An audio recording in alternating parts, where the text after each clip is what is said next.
Hooking up with those guys in Vegas was, I swear on everything, the worst thing I have ever done. My life is essentially finished now that everyone finds out, not because I feel awful about it. This whole situation began 3 years ago when I met Jackson at a business function. My name is Harper, and I am 29 years old.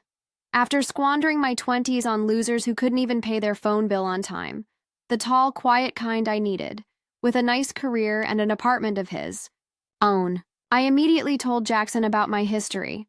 I mean, I've had enough fun. I have no regrets about living my life before he did. I only told him enough between us to prevent him from accusing me of being dishonest. Naturally, Jackson fell deeply in love with me. He began spending time at my parents' house, assisting my dad with his foolish garage repair or something. Before we were engaged, my mom was practically organizing our wedding. In a classic mom jib, she would add, "He's such a good influence," implying that I was a disaster before he.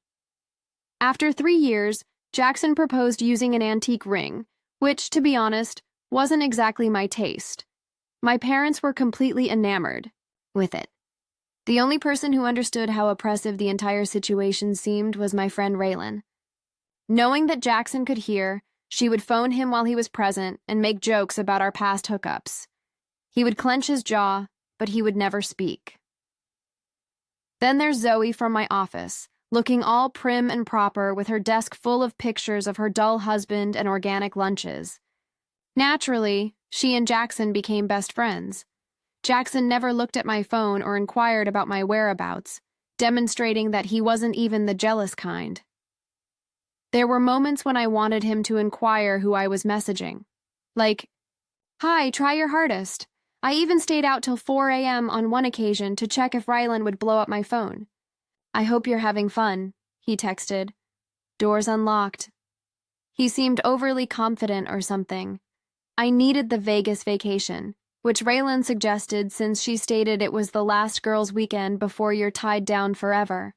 Like having Zoe there would keep me in line or something. Jackson kept asking if she was going too. As if I needed a babysitter, his shoulders actually eased when I told him she was coming. The timing couldn't have been worse than the week before Vegas. When Jackson received the promotion he had been pursuing, all eyes were on him. His mother looked at me as if I were a project he was repairing as she continued to talk about how responsible he is. I sat there thinking about how this wedding was coming at me like a freight train in the meanwhile. Jackson watched me like a sentinel at the doorway as I packed to leave for Vegas. For the millionth time, he added, "Just be careful around Raylan." I tossed in my new underwear and rolled my eyes. He didn't ask why I required beautiful underwear for a girl's trip or even notice. I started to feel like myself again on the flight to Vegas. Before the flight, we were intoxicated after passing through security with those tiny booze bottles. Zoe showed us images of her pet on her phone as if anyone was interested. Our hotel was located just on the Strip, and Raylan had a friend who was able to get us on the hottest club's VIP list. Just as I didn't say that I had left my engagement ring on the bathroom counter, I also didn't inform Jackson about it. The guys in Vegas have a tendency to grab things, and I didn't want it to get lost. If you think about it, that's being responsible. The club was crazy. It was like entering a different reality where there were no obligations, engaged couples, or wedding planning spreadsheets. Before Zoe had set down her purse, I had already taken 2 photos. She said, "Maybe pace yourself." Over the music. I gave her a grin, but I was thinking, maybe mind your own business. Raylan vanished into the crowd and returned with Troy and his friend Devin, who had a table in the VIP area. Troy immediately showed his interest in me by inadvertently stroking my lower back while he spoke. I heard Zoe say to Troy, "Your friend is engaged," as I headed to the restroom. To silence her, I deliberately danced closer to him when I returned. Around 1 a.m., Troy pressed his mouth to my ear and said, "We're having an after-party at our suite." Rylan was already reaching for her pocketbook when she said, "Private, pool, bottle service, Amazing view of the Strip. After drinking something, she added, "We're obviously going," with glazed eyes. Zoe seems to have been asked to leap from a precipice. "All prim and nice," Zoe remarked. "I think I'm going to head back to our room." I yelled, "Oh my God, you're not my mother." "Go back if you want, we're going to have actual fun." I noticed a change in her gaze, followed by a look of resolution and sadness. "Fine," she replied, "but I'm coming with you. Someone needs to be thinking clearly." The suite had a hot tub on the balcony and floor-to-ceiling windows. In all honesty, things became hazy when Troy offered me something blue in a glass. The next several hours are jumbled in my memory, but I recall thinking, this is what freedom feels like. I'll be real with you. My memories of the evening include dancing on a glass coffee table as onlookers applauded, Rylan vanishing into a bedroom with a man, and Zoe sitting in a corner and texting someone while wearing a critical expression. Normally, I would have pushed Troy away when he became too handsy, but every time I considered establishing a boundary, I would think of Jackson's expression warning me to be cautious, which made me want to do the Devin eventually joined in on our discussion. I continued to accept the beverages as they continued to be served. What was wrong? "We should see the view from the master bedroom," Troy remarked. Even while I was intoxicated, I should have rolled my eyes at that line, but instead I followed him. Devin also arrived with a pricey bottle of something. What came next? God. We were kissing, and it wasn't just Troy. Devin was also kissing, and I wasn't stopping it. I still find it difficult to speak this aloud. "What are you doing?" I asked. Myself as I watched from outside my body, but my stronger thought was, why not? No one will ever know. I recall one of them pulling out their phone, and I posed, assuming it was just drunken fun. Although I don't recall it, Zoe did enter. I was immediately sobered by the expression on her face. She felt empathy, as if she were seeing someone's self-destruction rather than only horror or revulsion. She simply shut the door and walked out without saying anything. In a sudden fear, I shoved the boys away from me. "Delete that!" I yelled, gesturing toward the telephone. Troy chuckled and said, "Delete any pictures right now." Zoe was packing her luggage back in our hotel room when she said, "Calm down, they're just for us, a souvenir." With a low voice, I questioned, "What are you doing?" I blurted out, "That wasn't a mistake, Harper. That was a choice. Multiple choices, actually. You can't tell Jackson." "Booking an earlier flight," she said without glancing at me. "I can't be part of this." "It was just a mistake," I said, my words sounding hollow even to me. At last she turned to face me and said, "Please."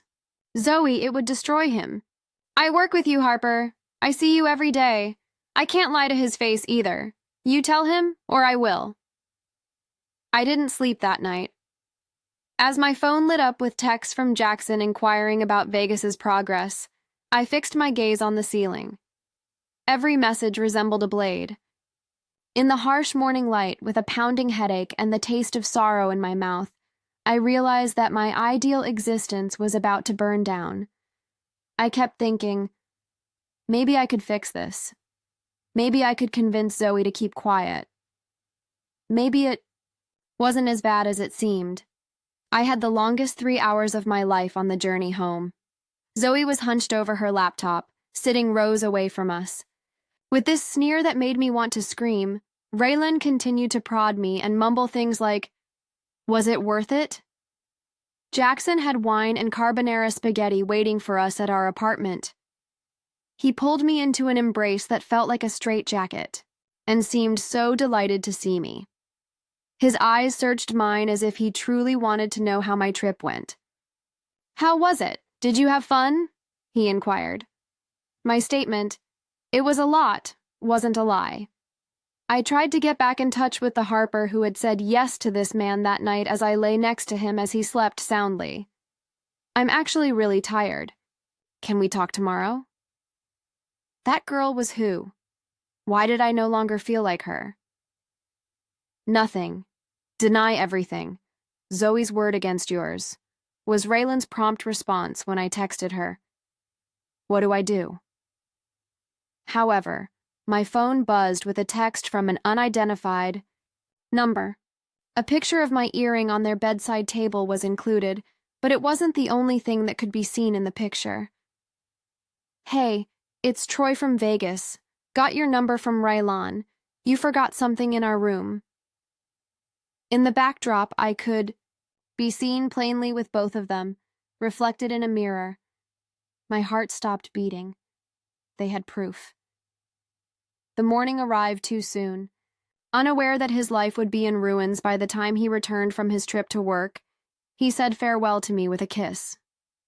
To avoid Zoe, I called in sick, but she texted me. Did you tell him? My phone rang at 9:30. Jackson was the one. Zoe just came to my office, he stated in a remarkably composed tone. She's exaggerating, but I tried. Is there something you need to tell me? We were merely having a good time. She displayed a photo to me. Harper. My veins filled with ice. Which image? She received it this morning from Troy. Raylan apparently gave him her number as well. That deceitful snake. This whole event had been planned by Raylan. Jackson, I was intoxicated. It was pointless. Stop, he interrupted. Just stop lying. I'll be home at 6. I expect you to be packed. Jackson's eyes were dry and red-rimmed when he arrived home. Like a ghost, he walked about our apartment, gathering his necessities so that he could remain in the guest room while I packed, not to go. Jackson, please. It was one stupid night. 3 years shouldn't end over one mistake. A mistake is? Forgetting an anniversary, he murmured with a hollow voice. I contacted all of my friends and said, this was a choice, multiple choices. However, news spreads quickly. Everybody either didn't respond or came up with a quick fix for why I couldn't. Crash with them. Raylan even abandoned me. I used Jackson's credit card before he could cancel it, and by 9 p.m., I was sitting in my packed car, looking at a sign for a motel. The 2 weeks that followed blended together. I ignored calls from the wedding coordinator and my parents, and stayed in that depressing motel, eating food from the vending machine. Any prospect of solitude was eventually dashed by Raylan. Everyone in our social network knew by morning, as she shared on her Instagram story, drunk some club when your bestie's Vegas adventure ruins her whole life. Whoops! Vegas, baby! With the provocative remark, what happens in Vegas doesn't always stay there. When I eventually forced myself to go to work, I discovered that Zoe had asked to be moved to a different department. I heard whispers as I made my way to my desk. I was summoned to my boss's office. With tact, she inquired, "Is everything okay in your personal life?" I lied and said, "I'm fine." I ran across Jackson at a grocery store 4 months after Vegas. Cosmically unfair timing. Just going through some changes. We value professionalism here, she continued gently, and we've noticed your work has been affected lately. 3 months of probation like I was a criminal.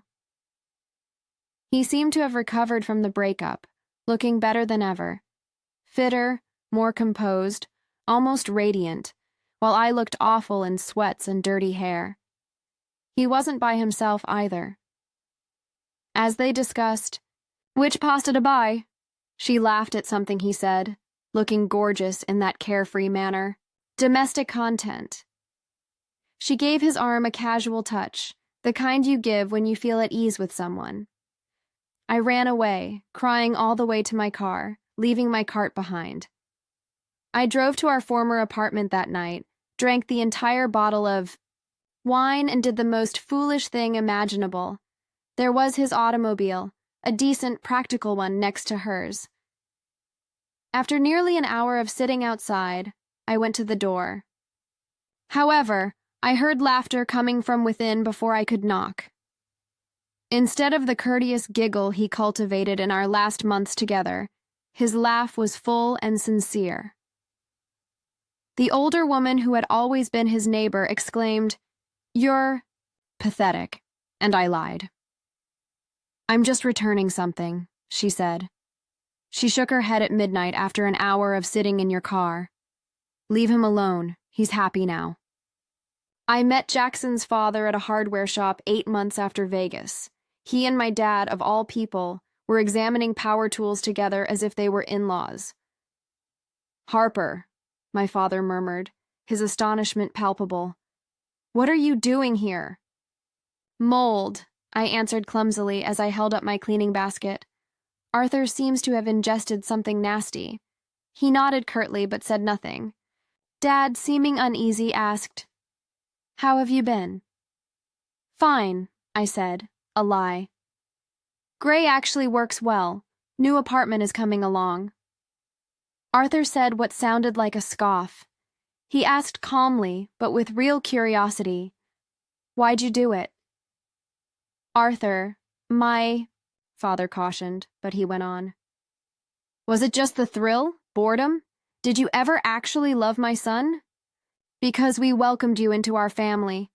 Catherine a daughter, and you threw it all away for what? A night with strangers?"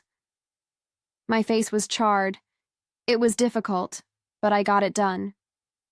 "No," Arthur said with a headshake. "It's actually Jackson told us everything. 2 men, Harper, in a penthouse while your friend Zoe tried to stop you." I looked at my dad and gasped. Dad was unable to look me in the eye. "You knew the details?" On the night I broke, Arthur and I had been conversing. I made a phone call to Jackson, something I hadn't done in months. "Please don't hang up," I said as I hurried out of there. A pause. "Harper, I ran into your dad and mine together." "I know," my father informed me. "What do you want?" I questioned, hating how little my voice sounded. "Are you really with someone named Melody?" One more pause. "Yes, but that's not your business anymore, is it?" "Seriously, Harper, please, I need to know," he said. "Yes, it's serious. We're moving to Houston next month for her job. Houston is located across the nation and is inaccessible." Whispering, "I made a mistake," he whispered. "It wasn't just Vegas." One mistake? It was 1,000 little things before that. The way you talked about our future like it was a prison sentence. How you'd tune out when I discussed our plans. You never wanted the life we were building, Harper. Vegas just gave you the excuse to blow it up. My entire life had fallen apart a year after Vegas. Everyone knew the true cause for my termination during reorganization. I was working for half my old wage as a temp at a little office across town. My sister Naomi gave me the bomb when my parents invited me to Sunday supper. The table fell silent when someone asked, "Did you hear Jackson and Melody are engaged?" Mom gave Naomi a stern glance. I managed to say no, with my fork stopped in midair. That's great for them. It's extremely stylish to have a little ceremony for their wedding in Napa Valley. Nothing like that country club extravaganza you were planning, Naomi went on. How do you even know all this? I said in a strained voice. Naomi gave a shrug. Catherine and I still talk. We're in the same charity group. Of course, they were Jackson's mom and my sister, the 2 women who had always found me lacking, who had formed a friendship based on their mutual disappointment in me. She told everyone at the luncheon how happy she is that Jackson dodged a bullet, Naomi continued, her grin razor-sharp and her words my own. After supper, my parents advised me to think about relocating and starting over somewhere else. They wanted me to disappear so they wouldn't be embarrassed in their social circles. So they said, "Honey, everyone here knows what happened. You'll always be defined by it. But somewhere new, you could be anyone." "We'd help with the initial costs," Dad continued. "First and last month's rent, moving expenses." 2 weeks later, Raylan showed up in a dive pub where I was drowning my sorrows. "Well," she said, "look what the cat dragged in." "What do you want?" I simply inquired. "Here to film me for your next viral hit?" She declared, "I'm getting married." "That's actually why I wanted to talk to you. I need a favor." Even to ears, the sound of my laughter was unpleasant. "You've got some nerve." She said, "I need you to not come back to the office." But she couldn't find me. "Ryan's sister works there, and she knows about Vegas. About you. You're worried I'll tell everyone about your role in it all? That you set me up? Look, I'll make it worth your while. Ryan's loaded. I collected the money from my parents, my last remaining savings, and even a humiliating loan from Naomi, who forced me to sign a real contract with interest. You're offering to pay me off to disappear from your perfect new life? After 6 weeks, I was starting again at the age of 30 in Phoenix with just 2 pieces of luggage and a rented car. I played the role for 3 months. I went to work, created flimsy acquaintances, and contacted my folks every week with made-up tales of my Phoenix comeback. Then, thank God, it was not Jackson's wedding invitation. My name and my new address were neatly printed on a plain white envelope that belonged to Zoe. I replied in the affirmative. In any case, I returned to my hometown 2 months later to witness Zoe's marriage to a handsome man who looked at her as if she were hanging the moon. When she came to my table, I questioned, "Why did you invite me?" She thought about this. Closure. Maybe we were friends once before I ruined everything. You didn't ruin everything, just your relationship with Jackson, she thought. And our friendship. Wait, I responded, feeling a sudden sense of urgency. Have you heard from him? From Jackson? A look of sympathy softened her face. He's engaged, but you probably know that. Is he, really? Slowly she nodded. Yes, he is. Because of her? Because she's better than me? Zoe murmured. I drove around town without a plan after leaving the reception early, saying, "Because he found someone who wants the same things as him. That was always your problem, Harper. You wanted him, but you didn't want to." The next weekend, I found out that Jackson was getting married in my hometown in a bar we used to frequent. There was a horrible humor in the universe. I was at my lowest the night before his wedding.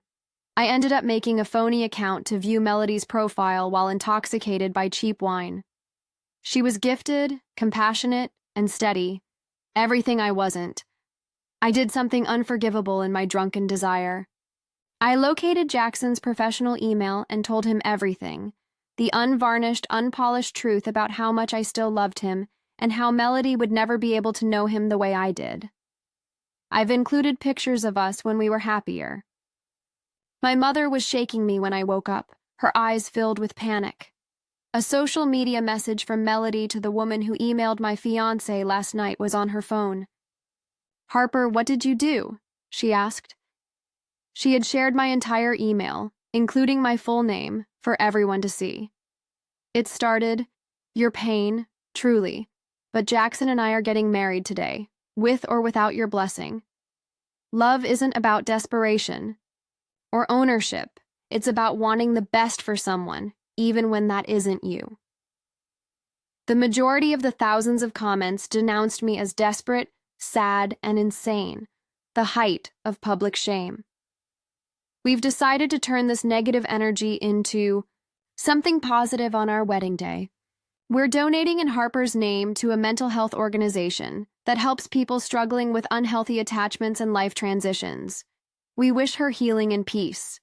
They a charitable public relations post, taking the high road while making sure everyone knew how insane her husband's ex had gotten was perfect Melody. I returned to Phoenix 2 weeks later and was enrolled in a rigorous outpatient rehabilitation program. My resignation was accepted by my employer when my viral fame made it impossible for me to continue working there. I relocated to a less fashionable neighborhood and took a smaller apartment. I changed my phone number, removed all social media accounts, and formally began the process of changing my last name. Therapy went on for months. I got a new job at a smaller company where no one knew about Vegas or the wedding email, but it paid less. Then my parents' Christmas card delivered. The ultimate blow. It contained a family image of my parents, Naomi with her husband and children, and a newcomer, Jackson's mother, Catherine, standing next to them as if she were a part of the family, as if she had taken my place. My mother wrote, "We've all become quite close," in her beautiful script. Translation: We've taken in your ex's mother as our own, while you've been destroying yourself. Catherine has been such a comfort to us this year. With tears running down my cheeks, I called. How could you? Harper, Mom murmured. It's Christmas. Can we not do this? You sent me a family photo with Jackson's mother in it. What did you expect? Catherine has been through a lot too, she responded dismissively. I'm your real daughter, and we've supported you through everything, the infidelity, the public outburst, and the therapy costs. She lost a daughter. However, we are permitted to be in other relationships. I finally faced the truth that evening as I sat on my balcony and gazed at the sky. There was no epic reconciliation, no redemption story, and no turning back. Piece by piece, decision after decision, I had ruined my life. A collapse that has been brewing for years was only sparked by Vegas. In an attempt to decompress, I unintentionally dated 2 men in Vegas. My entire family now knows everything, including the fact that I was never who I purported to be or who they believed me to be, thanks to what I whispered to the empty sky. The frigid, far-off light from worlds too far away to give a damn about one woman's complete and utter self-destruction was all the consolation and forgiveness the stars could provide.